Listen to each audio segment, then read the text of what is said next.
हाँ दोस्तों, आज हम पढ़ने जा रहे हैं कक्षा 8 की गणित अभ्यास 2B का 5वां प्रश्न। एक सेनानायक अपने जवानों को पंक्तियों में खड़ा करके एक वर्ग बनवाता है।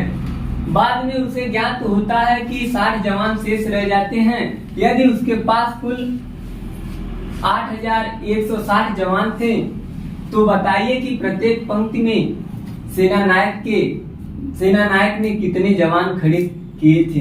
तो दोस्तों, सबसे पहले सेनानायक के पास कुल जवानों की संख्या जो है, सेनानायक के पास कुल जवानों की संख्या 8160 है। तो सबसे पहले हम कुल जवानों की संख्या में से 8160 में से दोस्तों यह जो 60 जवान शेष रह जाते हैं, 60 जवान जो शेष रह जाते हैं, सबसे पहले हम कुल जवानों की संख्या में से 60 जवान घटा देंगे। तो हम सबसे पहले कुल जवानों की संख्या, कुल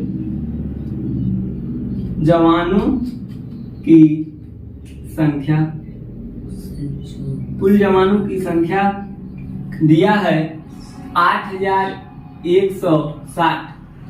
8160 जब सेनानायक जवानों को एक वर्ग के रूप में खड़ा करता है तो दोस्तों उसे पता चलता है कि 60 जवान शेष रह गए हैं, बच गए। तो हम इसमें से 8160 में से दोस्तों हम 60 घटा देंगे। जब 8160 में से आप 60 घटाएंगे, जब शून्य में से आप शून्य घटाएंगे तो शून्य बचेगा, 6 में से 6 घटाएंगे तो शून्य, आपका 1 और 8 इसी तरह उतर जाएगा। तो दोस्तों, जब आप 8160 में से 60 घटाएं तो आपको 8100 सैनिक हैं शेष, 8100 सैनिक वर्ग के रूप में खड़े हैं। तो 8100 सैनिक का हम वर्गमूल निकालेंगे अभाज्य गुणनखंड 20 से। 8100 सैनिकों का वर्गमूल 8100। सबसे पहले यह संख्या इकाई के स्थान पर 2 है तो हम इसमें 2 से भाग देंगे। जब आप 8100 में 2 से भाग देंगे तो 2 चौक को 8, अब 1 में भाग ही नहीं जाएगी तो शून्य को जब आप सम्मिलित कर लेंगे तो 10 हो जाएगा। जब हम 2 अंक में भाग देते हैं तो भागफल में 0 बढ़ाते हैं, 2 पच्चे 10, फिर आप 0 लिख लेंगे। इसी तरह फिर आप 2 से भाग देंगे। जब दोस्तों आप फिर 2 से भाग देंगे, 2 दूना 4, शून्य इसी तरह उतर जाएगा आपका, और फिर 2 दूना 4 और 2 पच्चे 10।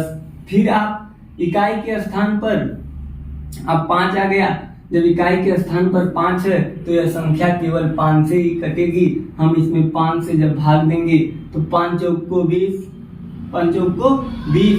अब देखिए आप 5 से 2 में भाग ही नहीं जाएगी तो हम दोनों अंक 25 में भाग देंगे तो भागफल में शून्य बढ़ाएंगे और 5वां 25।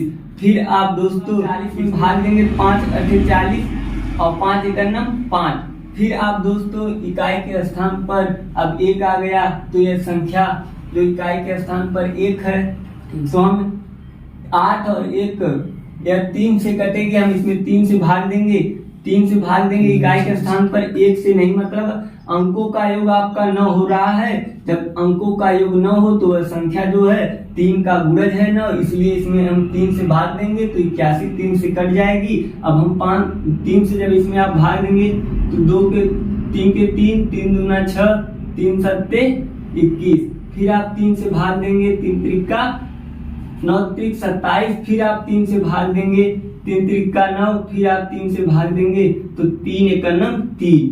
अब 8100 का आप अभाज्य गुणनखंड जो आया है इसको गुणा के रूप में व्यक्त कर दें। 8100 के अभाज्य गुणनखंड को हम गुणा के रूप में व्यक्त करेंगे।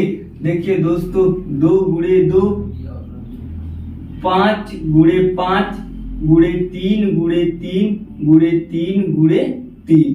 अब 2 संख्याओं का हम जोड़ा बनाते हैं। 2 संख्याओं का जोड़ा बनाकर उसके बाद दोस्तों हर जोड़े से एक संख्या बाहर होगी। आपका देखिए पहला पहले जोड़े से 2 बाहर होगा, दूसरा जोड़ा दूसरे जोड़े से, दूसरे जोड़े में आपका 5 है तो 5 बार होगा, तीसरे जोड़े में आपका 3 है तो 3 बार होगा, और चौथे जोड़े में भी 3 है तो 3 बार हो जाएगा।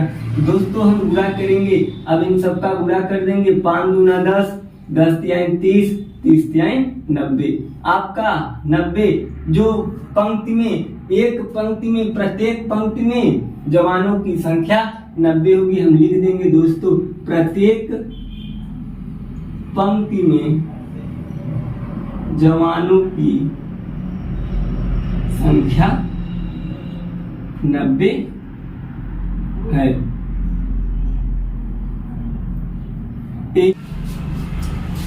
दोस्तों अभ्यास 2B का 6वां क्वेश्चन, वह छोटी से छोटी संख्या ज्ञात कीजिए जिससे 1890 में गुणा करने पर गुणनफल पूर्ण वर्ग हो। तो दोस्तों सबसे पहले हम 1890 का अभाज्य गुणनखंड करेंगे। 1890 का आप अभाज्य गुणनखंड करेंगे दोस्तों। जब आप 1890 का अभाज्य गुणनखंड करेंगे, सबसे पहले आप इसमें 2 से भाग देंगे। जब आप 2 से भाग देंगे तो 2 9 18, फिर देखिए आपका 9 है। जब 9 में 2 से आप भाग देंगे तो 2 चौको 8, 2 पचे 10।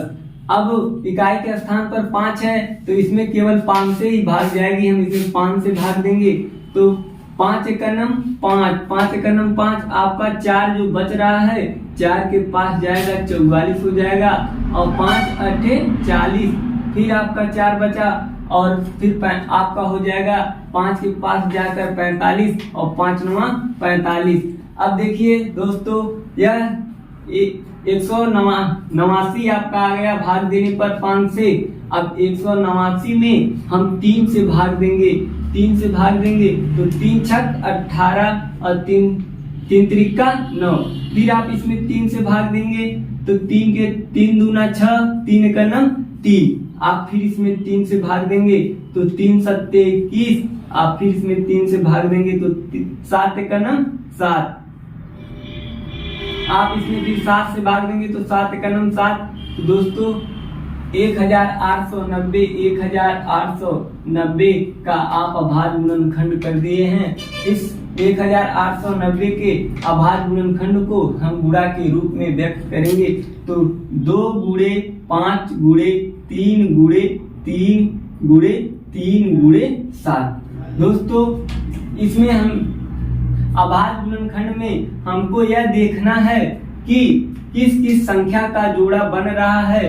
देखिए केवल इसमें एक ही संख्या का जोड़ा बन रहा है 3 का, और 2 का नहीं बन रहा है, ना तो 5 का, ना तो 3 का, ना तो 7 का। अगर इनका जोड़ा बनने के लिए हम क्या करेंगे, इन सभी संख्याओं का, जिनका जोड़ा नहीं बना है, इन सभी संख्याओं को आपस में गुणा कर देंगे। तो दोस्तों बची हुई संख्या आपका 2, 5, 3 और 7 है।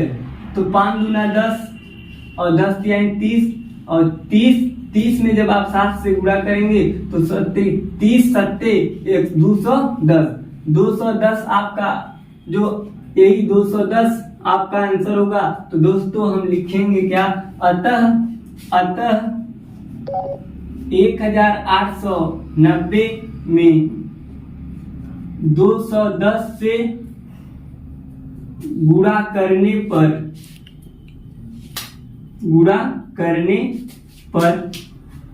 गुणनफल पूर्ण वर्ग संख्या प्राप्त होगी। गुणनफल पूर्ण वर्ग संख्या प्राप्त होगी।